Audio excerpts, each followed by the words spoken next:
Let's get to our big story now, which is once again about the Newberg School Board. The board's conservative majority, you might have seen, just fired the district superintendent, Joe Morelock. And yes, these are the same board members who we've been talking about for months at this point. They made national headlines this summer after banning Black Lives Matter signs and pride flags in schools. That ban was then expanded to include all political symbols. We'll get into all of that in a minute, but first we want to catch you up on this latest chapter. All right, we're joined now by Mike Benner, who is in Newberg for us today. So Mike, let's just start with, can you walk us through what happened last night? All right, so last night, Tuesday night, there was a school board meeting here in Newberg. It was virtual, of course. It lasted about 2.5 hours, and with about 15 minutes to go, the board chair, Dave Brown, made a motion to terminate the superintendent, Dr. Joe Morelock. No reason was given for this motion. We then heard from a couple of board members who wanted to keep the superintendent, one of them being Brandy Penner, who said that he's brought this district back from financial ruin and that he's a great man. He's a very present superintendent. We heard other comments just like that. But in the end, there was a vote 4-3 to get rid of the superintendent. Right after that vote came down, Rebecca Pyros, one of the board members who wanted to keep the superintendent, said that she was sorry. This pains her terribly, that he's a man with great integrity, to which the superintendent spoke and said that everything is going to be okay. Out of the darkest dark comes the lightest light.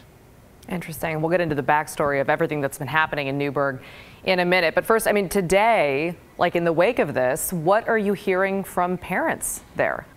Well, there's, of course, a lot of chatter, Maggie, on social media.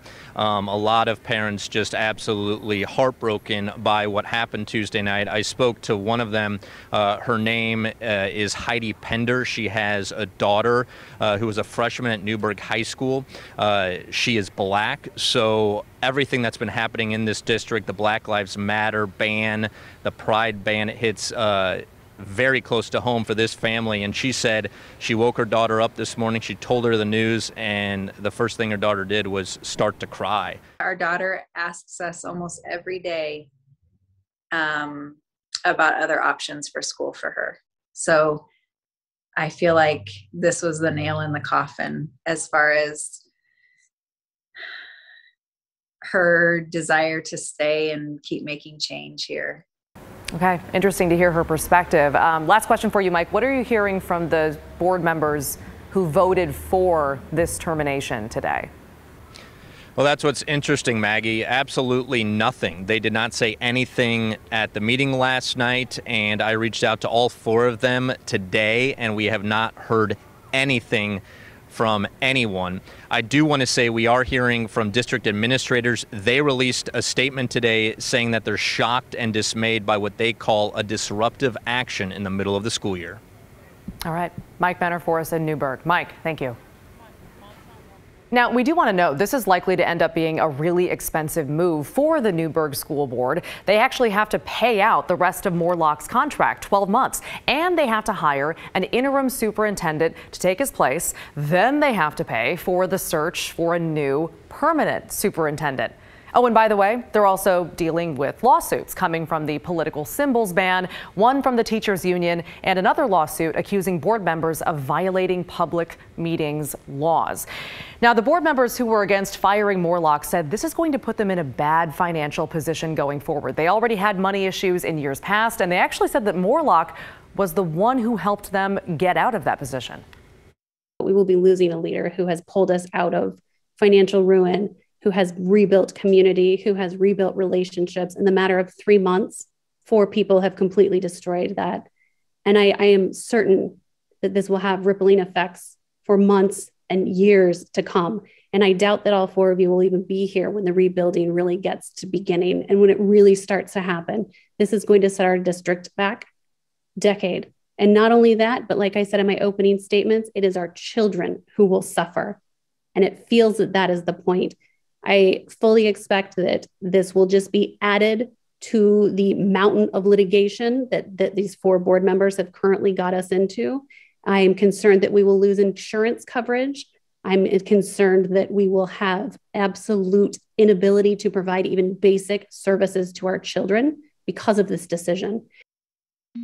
The saga of the Newberg School Board has several chapters. So let's recap. How did we get here? We'll start back in May 2019 when Brian Shannon was elected to the Newberg School Board. He ran on a conservative platform as an outsider and promised to, quote, shake things up. Then, this spring, 2 more conservative board members were elected.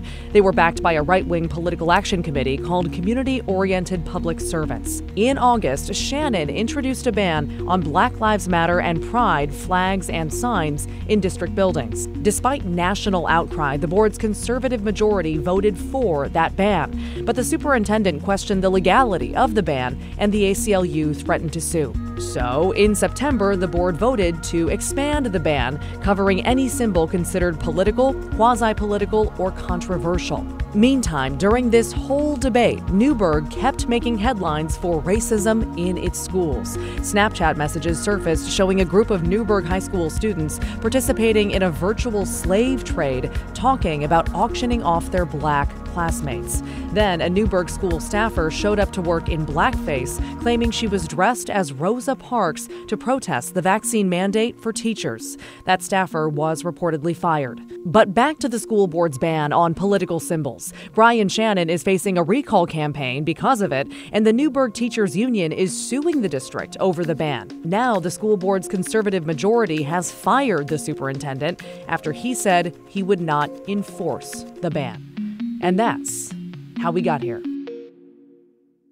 Let's kind of put a bow on this because, by the way, Dr. Morelock is actually the 3rd superintendent this year to be fired for basically not going along with a school board's conservative directives. 3 brand new members of the Albany School Board fired their superintendent, Melissa Goff, seen here earlier this year because of her diversity initiatives, including removing police officers from schools. Then the Adrian School Board in Eastern Oregon fired Superintendent Kevin Purnell.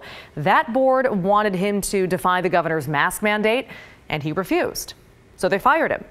By the way, we just found out OSHA has actually slapped an $11,000 fine on that school district for not enforcing the mask mandate. And of course, like all of the school board issues we're seeing right now, this is not isolated to Oregon. Superintendents across the country have basically come onto the chopping block in the last few months, and then several of them have been voted out by their school boards.